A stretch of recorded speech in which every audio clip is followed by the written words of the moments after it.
وما أرسلناك إلا رحمة للعالمين. Soal yang ketujuh, bila wanita yang haid atau nifas telah suci sebelum subuh. Jadi subuh misal jam 4, jam 4 kurang seperempat dia suci. Tapi dia tidak mandi kecuali setelah subuh. Jam 4 seperempat dia mandi gitu. Biasa wanita kan gitu. Pusing, lagi sibuk nyapu-nyapu kayak sibuk goreng tempe kayak gitu kan, sampai akhirnya dan subuh lewat gitu.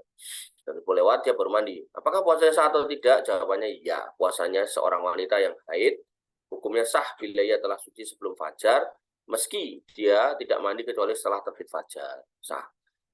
Hal ini sama dengan wanita yang nifas, karena ketika itu ia termasuk orang yang wajib puasa. Keadaan ini mirip dengan orang yang junub sebelum fajar, dan ketika terbit fajar dia baru mandi. Maka puasanya dianggap sah. Cuman catatannya adalah kalau puasa Ramadan berarti dia dari malam. Jadi malam itu kamu udah berniat bahwasanya besok kalau aku suci aku puasa. Gitu. Jadi jangan udah rencana nggak puasa, besok aku mau makan ini mau makan ini, tahu-tahu suci terus kamu puasa, ini nggak boleh, karena kalau Ramadan itu niatnya dari malam.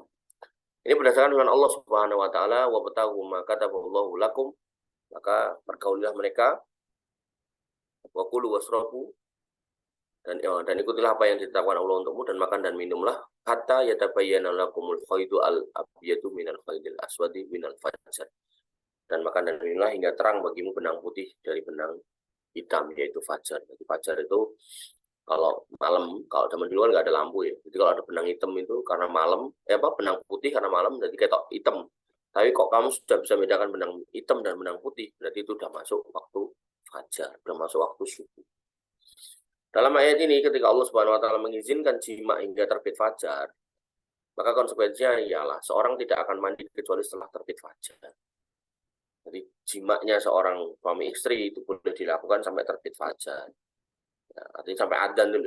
Nah, begitu adzan, dengar adzan ya stop gitu kan. Apapun yang terjadi stop gitu kan. Begitu stop, ya berarti kan dia mau nggak mau kan mesti kena di adzan subuh toh. Nah, maka dia mandinya pasti setelah adzan subuh. Artinya pas posisi adzan tuh, adzan stop gitu kan. Begitu udah stop kan pasti mandinya adzan antara baru terjadi atau sedang adzan atau sudah selesai adzan kan. Nah, sehingga ayat ini menjadi dalil bahwasanya bolehnya seseorang itu melanjutkan puasa ya, walaupun pada saat adzan itu dia masih dalam kondisi junub, baik karena haid, nifas atau karena jima. Memang dalilnya adalah jima. Allah Ta'ala. Yakni beliau SAW tidak mandi junub kecuali setelah masuk waktu subuh. Jadi Nabi SAW masuk ke waktu subuh dalam keadaan junub karena menggauli istrinya, sementara beliau tetap berpuasa. Artinya beliau mandi setelah subuh, dan itu terjadi sering, sehingga ini menjadi dalil juga bahwasanya Nabi SAW membolehkan mereka yang junub mandinya setelah adzan. Setelah adzan ini maksudnya habis adzan mandi gitu loh.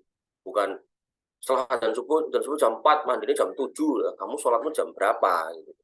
Itu udah keluar subuh, berarti kamu nggak bisa sholat. Itu namanya kamu menyengaja melanggar aturan.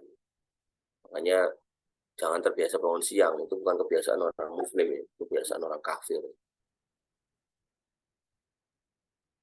Orang kafir aja kayak Uthman Paris aja, dia bangunnya subuh ke kantor, 6 jam 6 dari kantor.